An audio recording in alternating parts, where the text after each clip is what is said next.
All right, today I'm going to be doing a tutorial on the Mace, one-arm Mace swing, sometimes called a Mace 300 because it moves to 300 degrees of motion. Sometimes they call it a 10 to 2, but then it moves to a little bit less range of motion, which is about 240 degrees, or somewhere in between. This tutorial will suffice for any of those, but I'll be showing you the 300 version, okay? First things first, how do we start the swing? So we can start with our two hands and we can dive it over, just like we would do if we were doing a two-hand, okay? We can take the mace, this is my preferred, I just kind of like this method better, where we toss it behind us and get a little momentum and then get started going there, okay? Now, let's look at some of the components. You want to be thinking of the elbow leading the movement, okay?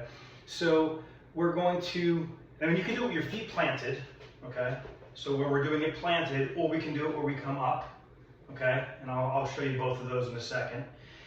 But basically, you're drawing the elbow, think about drawing the elbow across the face. It won't really come across your face, but it'll drive across the center line, and then the hand will drop and the elbow will pull back.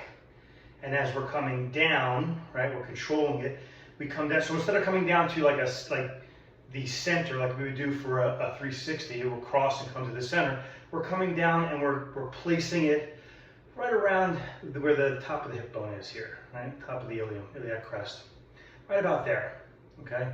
And then we grab with the other hand and we do the same thing. So if we look at the movement again, it's helpful to keep watching the movement, right? So we go, boom, I bring it to that hip, that hip, that hip. Watch the elbow come across and drive, bring it down. I grab, and boom, down to that hip. Now you see, I like to go up on the toes. You don't have to go up on the toes. But technically, if you're using body unity, it'll naturally pull you up on your toes. If you want to work core a little more, you don't have to. But there is a torso rotation as well. So not only am I bringing the elbow across, okay, so it's not this, right, where my torso stays straight. I'm rotating the torso with it. Again, you want some body unity when you're doing this, okay?